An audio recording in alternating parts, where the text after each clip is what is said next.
Hi, my name is Ben, and welcome to another episode of Film Fix, the show where I take movies that are good but not great and speculate on how they might have been improved. This week, I tackle Wonder Woman 1984, a film that has received a ton of negative reviews in the last few weeks, but I actually don't think is that bad. Unlike my Film Fix the Star Wars sequels videos where I had to basically rewrite the films from scratch, here I feel like I can make a few minor adjustments and the film would be vastly improved, which is what I prefer to do with this series anyways. Sure, the film is a little messy, but with a few tweaks I feel like it could have been amazing. However, before we get started, let me be clear in saying that I am not claiming to be smarter or more talented than the filmmakers who worked on this project. This is just a fun writing exercise for me, and it is so much easier to poke holes in someone else's work, as making movies is harder than breaking a padlock with your bare hands after you've lost your superpowers. Now, without further ado, this is how to fix Wonder Woman 1984. First off, let's start with the theme of the movie.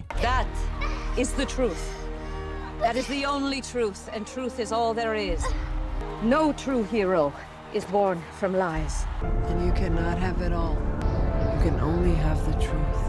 You only have the truth is kind of a vague theme, and it doesn't really make sense when lined up with the actions of the characters. Sure, Maxwell Lord lies, but wishing for something isn't inherently dishonest. So I'd say just tweak this slightly to something along the lines of, you can't always have everything you want, you have to make the best of what you're given, or you can't cheat at life, or something of that sort. You can word it however you want, but essentially the message should be there are no shortcuts in life, and cheating to get ahead will always cost you. This is already basically the theme of the film, so it just makes more sense to word it this way. Next up, the biggest and quickest change that would vastly improve this film is just have it so Steve Trevor isn't possessing this guy's body. It's creepy and weird and seems to be the one thing that everyone gets hung up on. So just change it. Have Steve just appear with no memory of how he got there. And then the plot continues on as it did before. Now, Patty, I hear what you're saying. Maybe the idea is that this is one of the monkey paw's curses. Steve is back, but in someone else's body, so it's not ideal. Fine, the body swapping can stay, but only if it's an explicit source of conflict. Diana and Steve are horrified that he's essentially stolen someone else's life, but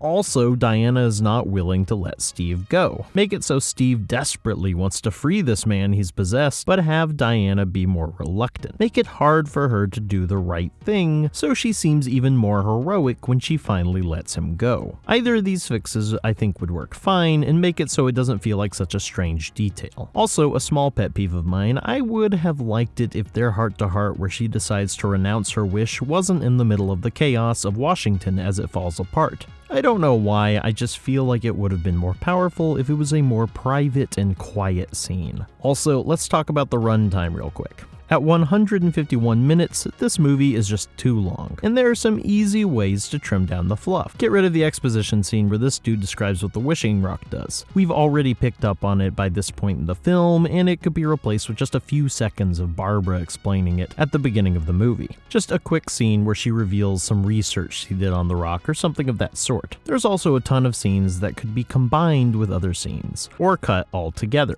like the gala scene, or one or two of these scenes between Steve and Diana, or a few of the scenes where Lord and Barbara are flaunting their new powers. There's just a ton of parts that could have been trimmed down, and I don't want to bore you with a list, but I feel like one more rewrite of this film would have helped it out quite a bit. And hey, Warner Brothers, I'm cheap if you guys ever need one more pass. Moving on from shameless plugs, let's talk about Barbara. A lot of folks have talked about how weird it felt to have her start out with Diana's powers, which makes her lose her kind heart only to make another wish at the end of the film which turns her into a cheetah. So let's adjust this slightly. What if instead of her feeling insecure, we made her feel more preyed upon by the people in her life? Maybe her boss is a jerk to her and treats her unfairly. Maybe Maxwell Lord's attempts at seduction feel creepy instead of flattering. Heck, you could make this nice lunch between her and Diana slightly darker when she realizes that Diana really just wants to learn about the rock. And then maybe she isn't saved by Diana from the creep in the park, and she only narrowly escapes back to her office. There, she wishes she could be the predator for once instead of the prey. At this point in the movie, she begins transforming into the cheetah. If you don't want her looking like a CGI cat the whole movie, you could make it a werewolf sort of situation where she transforms back and forth, each time losing a little bit of her humanity, both physically and emotionally, slowly changing her from lighthearted Barbara into a cold-hearted killer. Here, her arc could become something more like Catwoman from Batman Returns, as she hunts down and either threatens or kills the people who have wronged her. First, threatening her boss, then killing the creep in the park, before hunting down Lord, who she assumes has the wishing stone so she can regain her humanity. You could make this really interesting by reversing the roles from the original film, with Diana trying to stop Lord but also trying to stop Barbara from killing him lest Steve disappear. Once Barbara discovers that he is the stone now, she could change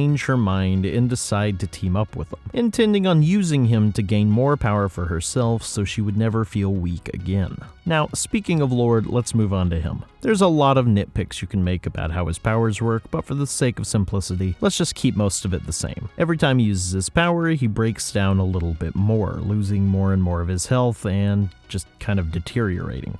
We can keep most of his story the same, with the added changes that he is now trying to dodge both Diana and Barbara. But let's make it a little less convoluted. At some point near the finale, let's have him manipulate someone into wishing that people only have to see him to make a wish. At which point he goes to the White House, and instead of him commandeering some sort of satellite system that can touch everyone, just have him address the nation in a telecast from the Oval Office. This brings us to the same place, but with less rigmarole. It will also make it make more sense when Diana makes her plea to everyone to renounce their wish, as it will be her voice coming through the telecast instead of some strange magic rope transference thing. Also, I think it would make it more suspenseful if her and Barbara's fight took place in the studio where Lord is speaking to the nation, as Diana has to desperately try to stop two foes at the same time. Now, the biggest thing I would change here is how Lord is defeated. I actually really like Diana's slightly cheesy speech in the film, and I'd probably keep it, but I feel Lord's change of heart should be because of the unintended consequences of his actions. As Lord answers wishes, he takes the health from his victims. I'd change it so people who wish start losing their health, exhibiting similar symptoms to the one Lord had been suffering for the entire film. As people begin denouncing their wishes, the symptoms for Lord and those who haven't denounced their wishes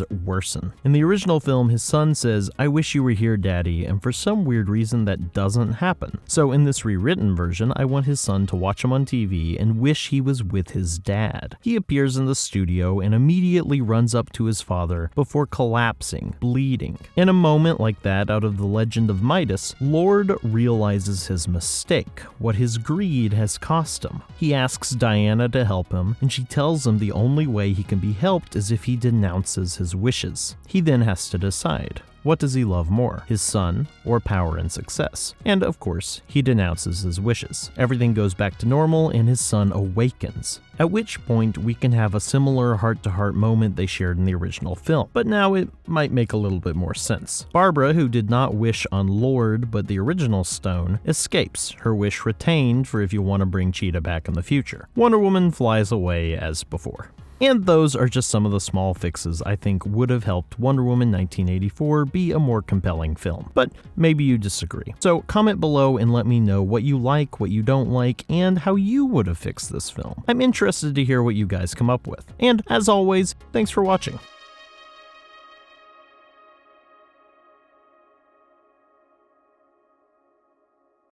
Hey guys, if you like this video, please like, share, and subscribe, as that would help my channel grow. If you want to see more film fix, click the box on the right. If you want to see something else, click the box on the left, and subscribe for future videos by clicking that button in the middle. Thanks, and have a good day.